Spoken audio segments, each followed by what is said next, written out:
और आज की एक और बड़ी खबर, सुप्रीम ऑर्डर के बाद आज बॉर्डर के रास्ते खुल रहे हैं। सुप्रीम कोर्ट की कड़ी टिप्पणी के बाद चारों ओर से बंद दिल्ली खुलने लगी है। गाजीपुर बॉर्डर, टिकरी बॉर्डर से दिल्ली पुलिस ने बैरिकेड हटाने शुरू कर दिए हैं और सुप्रीम कोर्ट की टिप्पणी के बाद किसानों ने कहा था कि रास्ता उन्होंने बंद नहीं किया है बल्कि पुलिस ने रास्ता बंद कर रखा है। इसीलिए शायद पुलिस ने अब बैरिकेड्स को हटाना शुरू कर दिया है, जिसके बाद अब गाजियाबाद से दिल्ली आने वाला रास्ता खुल जाएगा। साथ ही दिल्ली से अब हरियाणा आने जाने वाले जो लोग हैं उनको परेशानी नहीं होगी। लेकिन अब बड़ा सवाल यहां पर यह खड़ा होता है कि बैरिकेड्स खुलने के बाद किसान यहां से कहां जाएंगे? क्या उन्हें प्रदर्शन करने के लिए जंतर मंतर या रामलीला जैसी कोई जगह दी जाएगी? दो तस्वीरें आपके सामने।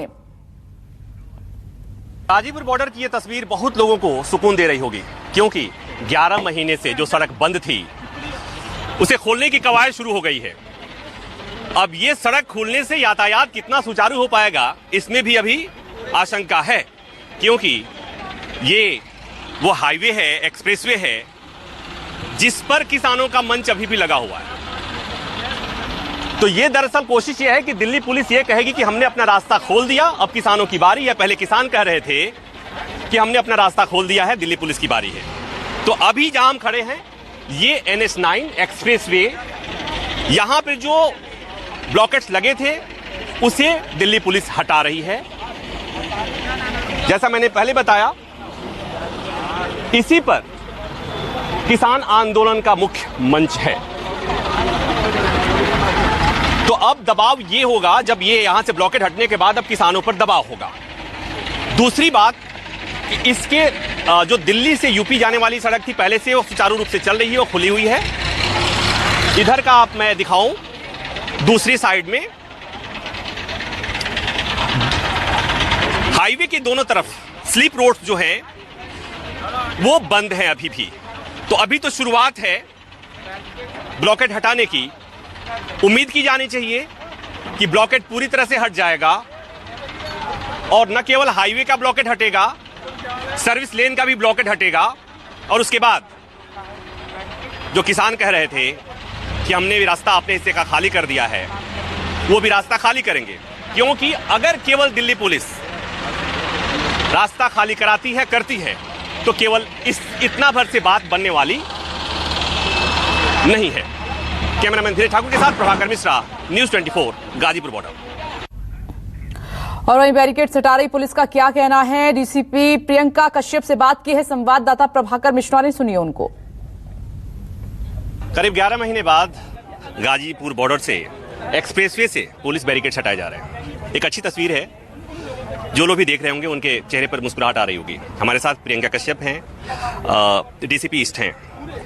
ये जो पहल शुरू हुई है, ये सुप्रीम कोर्ट के दखल के बाद या लोगों की समस्याओं को देखते हुए ये पहल जो शुरुआत हुई है, उसके पीछे वजह क्या है? जैसे कि आप जानते हैं 26 जनवरी के बाद डाइवर्जन्स की गई थी और उसके बाद बैरिकेडिंग भी हुई थी। और हमारे आप ऑलरेडी देख सकते हैं हमारे 2 हाईवेज तो ऑलरेडी मूविंग है, पर यहाँ पर जो टेम्पररी बैरिकेड्स हमारे लगे हुए हैं सो दैट एक फ्री मूवमेंट हो पाए, उनको हम आज रिमूव कर रहे हैं for the free movement of vehicles. तो ये जितने लेन पे लगे हुए दिल्ली पुलिस के बैरिकेड सब हटा लिए जाएंगे? जी। अच्छा, एक बात और कि इसी एक्सप्रेसवे पर किसानों का मुख्य मंच है। क्या किसानों से बात हुई है कि क्या वो भी हटा रहे हैं? We are in coordination with UP police. तो वो किसान भी हटा लेंगे, ऐसी उम्मीद की जाए? लाइक आई सेड, हमारे एंड पे बैरिकेड्स हैं, उनको हम रिमूव कर रहे हैं एंड हमारे अरेंजमेंट्स लगे हुए हैं। We are alert, so if there is anything we will respond to the situation. Right, लेकिन मेरा ये सवाल है कि लोगों के मन में भी सवाल होगा कि दिल्ली पुलिस ने तो अपना हटा लिया, किसान तो भी बैठे हैं, उनका मंच तो यहाँ भी अभी लगा, उनके टेंट्स तो अभी लगे हुए, तो उसका क्या होगा? We'll respond as the situation develops. हमारे एंड पे अरेंजमेंट्स बिल्कुल बरकरार हैं। We are alert. Thank you मुझे बात करने के लिए। तो पहले किसानों ने कहा कि हमने अपने हिस्से का सड़क खाली कर दिया है। अब दिल्ली पुलिस कोशिश कर रही है कि हमने अपने हिस्से का रास्ता साफ कर दिया है। लेकिन बात तब बनेगी जब दोनों ईमानदारी से अपने अपने स्तर से रास्ता खाली कर दे। दिल्ली पुलिस ये तस्वीरें बता रही है कि दिल्ली पुलिस ने जो ये एक तरह से कहें कि स्थायी तरह से जो ब्लॉकेट्स थे उसे हटा रही है, हट ही रहा है। जैसी भी लगी हुई है, शाम तक चीज़ें खाली हो जाएंगी। लेकिन बड़ा सवाल अभी ये भी है कि इसी मुख्य मार्ग पर किसानों का मंच भी है, किसानों के टेंट्स भी हैं। जब तक वो नहीं हटेंगे तब तक बात नहीं बनेगी। कैमरामैन धीरज ठाकुर के साथ प्रभाकर मिश्रा, न्यूज़ 24, गाजीपुर बॉर्डर। और आइए जरा जल्दी से बॉर्डर का रुख भी कर लेते हैं। गाजीपुर बॉर्डर से प्रभाकर मिश्रा हमारे साथ मौजूद हैं, सिंघू बॉर्डर से विमल कौशिक हमारे साथ जुड़ गए हैं। प्रभाकर, एक बार फिर से आपके पास आ रही हूं, अब सूरत हाल क्या है बॉर्डर का अभी?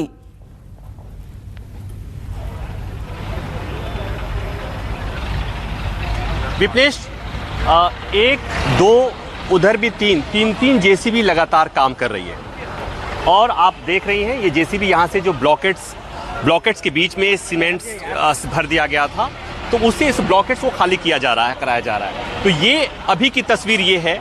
आपने सुना दिल्ली पुलिस के अधिकारी क्या कह रहे थे, उन्होंने कहा कि हम अपने हिस्से की सड़क खाली कर रहे हैं। और बात वही है कि सुप्रीम कोर्ट ने जो बातें कही थी और सुप्रीम कोर्ट में किसान नेताओं की तरफ से ये कहा गया था कि ये जो बार बार कहा जा रहा है कि किसानों ने रास्ता बंद किया है, दरअसल ये दिल्ली पुलिस ने ही रास्ता बंद किया है। तो दिल्ली पुलिस अपने के ऊपर जो आरोप थे कि अपने रास्ता बंद किया है, दिल्ली पुलिस वो रास्ता खाली करा रही है।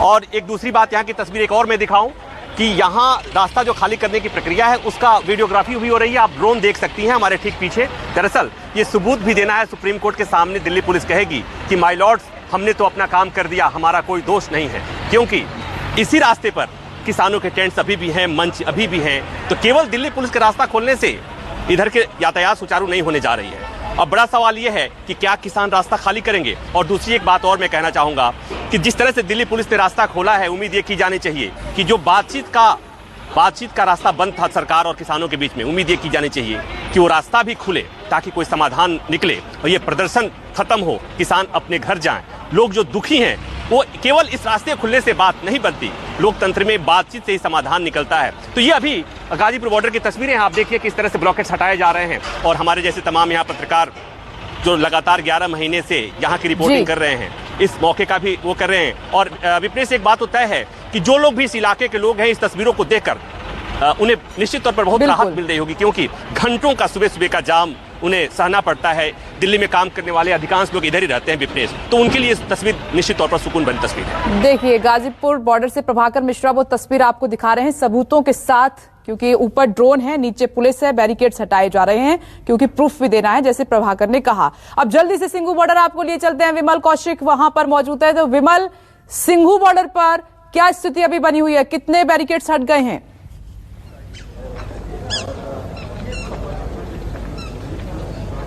देखिए विपनेश, पहले तो मैं ये क्लियर कर दूं, मैं इस वक्त टिकरी बॉर्डर पर मौजूद हूं और ठीक मेरे पीछे टिकरी बॉर्डर पर ये मंच है जो किसानों ने लगाया हुआ है। लेकिन रास्ता खोलने की कवायद जो नजर आ रही है, वो रास्ता खोलने की कवायद कम और गेंद जो है वो एक दूसरे के पाले में डालने की कवायद ज्यादा नजर आ रही है। क्योंकि देखिए, एक तरफ जो सड़क है ये पूरी 7 लेयर की बैरिकेटिंग है, जो कल तक सड़क के दोनों तरफ थी।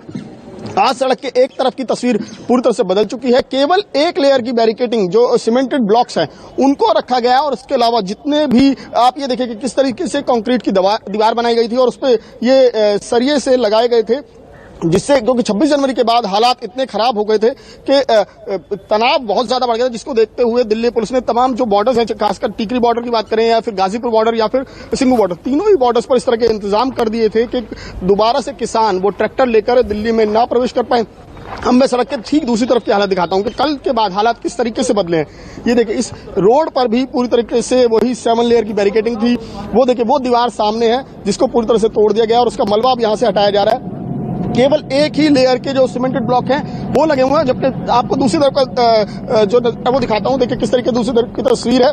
जो टिकरी बॉर्डर मेट्रो स्टेशन है वहां से ही पुलिस ने बैरिकेटिंग करके रास्ता जो गाड़ियां हैं उनके लिए बंद कर दिया था। लेकिन और इस पूरे रास्ते पर ट्रक्स को खड़ा कर दिया गया था और जगह जगह ब्लॉक लगाए गए थे, जगह जगह बैरिकेटिंग की गई थी। अब पूरी सड़क को फिलहाल साफ कर दिया गया और यहां से तमाम बैरिकेड्स को हटा दिया गया है। लेकिन अभी इस बात की उम्मीद कम है कि कब तक ये रास्ता खुल पाएगा। हालांकि जो पुलिस और जो किसान समिति है उनसे लगातार बातचीत जारी है। और क्योंकि दूसरी तरफ अगर आपको सड़क के दूसरी तरफ दिखाऊं, जो रास्ता बिल्कुल रोहतक की तरफ जाता है टिकरी बॉर्डर से, वहां पर अभी भी आपको तमाम टेंट दिख रहे होंगे किसानों की तरफ से लगे हुए। तो जिस तरीके से किसानों ने सुप्रीम कोर्ट में कहा था कि रास्ता उनकी तरफ से बंद नहीं किया गया, रास्ता पुलिस की तरफ से बंद किया गया, तो अब पुलिस ने ये गेंद वापस उठाकर किसानों के पाले में डाल दिया। अब पुलिस अपना ये जवाब कोर्ट को समझ देगी कि रास्ता दिल्ली पुलिस ने जो बंद किया था बैरिकेटिंग करके या फिर जो कंक्रीट की दीवार बनाई गई थी, उन तमाम चीजों को यहां से हटा दिया गया है। और अब जो है वो किसानों को फैसला करना है कि वो अपने टेंट कब हटाते हैं और कब आखिरकार ये रास्ता खुल पाएगा। जी, तो ये जो पुलिस ने बैरिकेड्स लगाए थे, जिस तरीके से प्रभाकर भी बता रहे हैं विमल, ये पुलिस की तरफ से जो रास्ता रोका गया था वो खोला जा रहा है, किसानों की तरफ से नहीं। अभी जो किसानों ने बंद किया हुआ है राइट?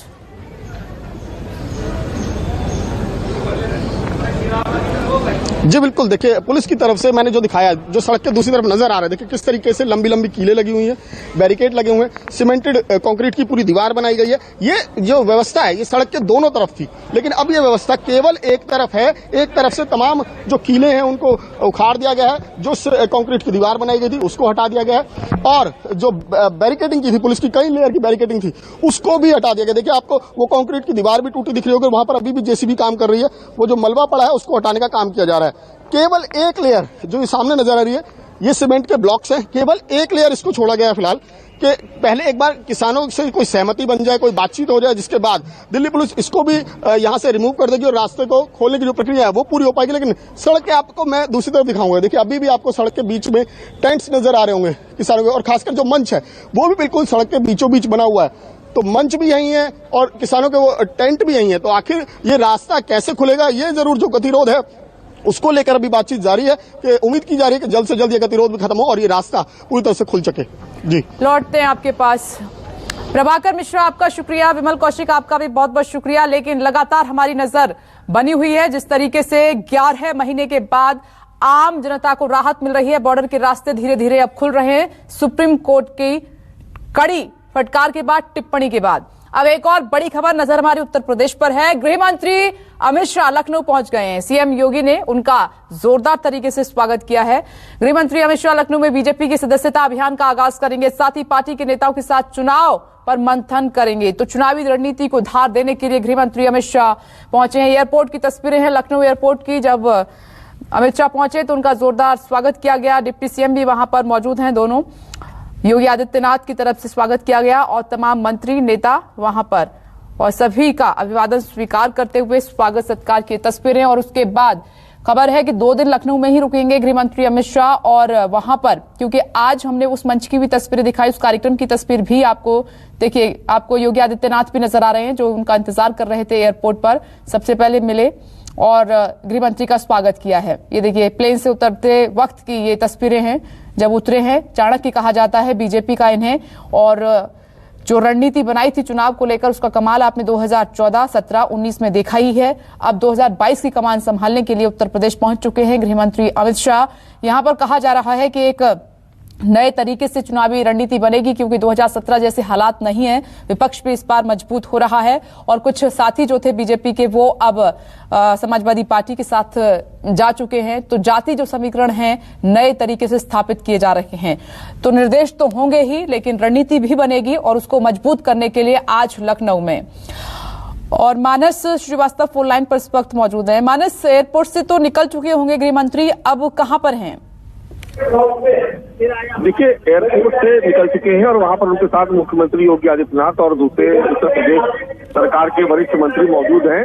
ये डिफेंस एक्सपो का मैदान है जो रायबरेली रोड पर स्थित है, और कानपुर रोड पर एयरपोर्ट से तो करीब 20 मिनट का वक्त लगता है एयरपोर्ट से और वृंदावन कॉलोनी डिफेंस एक्सपो मैदान तक आने में। तो वहां से निकले उनको 5 मिनट का वक्त हो चुका है। तो उम्मीद की जा रही है कि 10 से 15 मिनट के भीतर वो आ जाएंगे। उस वक्त जो स्थिति है कि जो पूरा मैदान है वो भरा हुआ है खचाखच, और जो तमाम पार्टी के वरिष्ठ नेता, जो विधायक है पार्टी के, वर्तमान विधायक, पूर्व विधायक, तमाम सांसद भी मौजूद हैं, और पार्टी के जितने भी संगठन की इकाइयां उन सबके प्रमुख नेता और कार्यकर्ताओं की भीड़ यहाँ पर जमा है। और साथ ही साथ जो जिम्मेदारी दी गई थी लोगों को कि वो कार्यकर्ताओं को, जो नए कार्यकर्ता जुड़ने उनको साथ लेकर के आएंगे, तो वो उन कार्यकर्ताओं को भी साथ में लाए हुए हैं वरिष्ठ नेतागण, और यहीं से उनको सुरक्षा दिलाई जाएगी। और चंद ही मिनटों में ये कार्यक्रम शुरू हो जाएगा। विधिवत तौर पर यहाँ पर इस तरीके से कह सकते हैं कि उत्तर प्रदेश के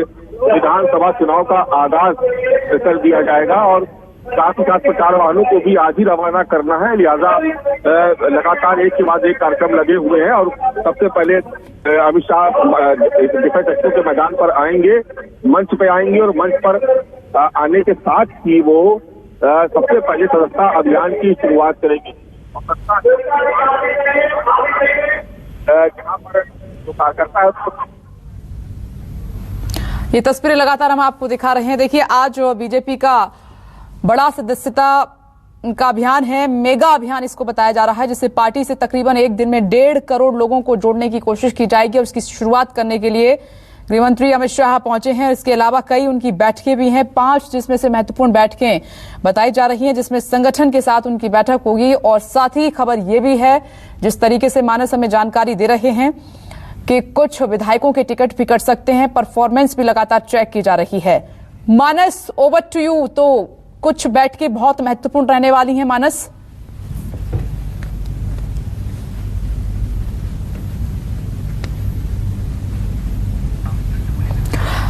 मानस, आप मेरी आवाज सुन पा रहे हैं क्या?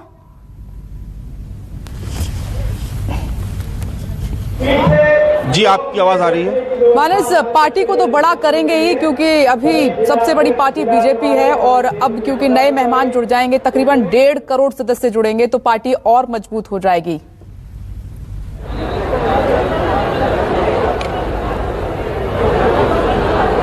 देखिए, निश्चित तौर पर भारतीय जनता पार्टी का लक्ष्य भी इस बात को लेकर के था कि वो बड़ी तादाद में प्रत्येक बूथ पर, यानी 1,63,000 बूथों का जो लक्ष्य रखा गया, उस पर बड़ी तादाद में जो कार्यकर्ता है, नए कार्यकर्ता, उनको जोड़ा जाए। क्योंकि उत्तर प्रदेश में अभी 2 करोड़ 30 लाख के आसपास कार्यकर्ता हैं और जो सक्रिय कार्यकर्ता हैं, उसके अलावा करीब 1.5 करोड़ उसमें और जुड़ जाएंगे, तो 4 करोड़ के आसपास जो भारतीय जनता पार्टी के कार्यकर्ताओं की स्ट्रेंथ हो जाएगी। और बीजेपी की जो रणनीतिकार है, वो इस बात को मानते हैं कि अगर किसी एक परिवार से एक सदस्य अगर जुड़ता है, तो उसके परिवार में अगर 4 वोटर हैं, तो वो सब भारतीय जनता पार्टी को वोट करेंगे, क्योंकि उनके परिवार का सदस्य ही उनको मोटिवेट करेगा कि वो बीजेपी के पक्ष में वोट करें। हम कोशिश करेंगे कि दिखाने की जो आज नारा दिया गया है, वो आप देखेंगे कि मेरा परिवार भाजपा परिवार का नारा दिया गया हुआ है। यानी एक तरीके से परिवार को जोड़ने की कोशिश हो रही है कि सिर्फ वो एक वोटर को जोड़ने की बात नहीं, एक सदस्य को जोड़ने की बात नहीं, बल्कि अगर एक परिवार से एक सदस्य जुड़ता है, तो उसका पूरा परिवार अपने आप ही उस पार्टी से जुड़ जाता है। तो ये एक यहाँ पर आप देख रहे हैं कि एक नारा दिया गया है कि मेरा परिवार भाजपा परिवार,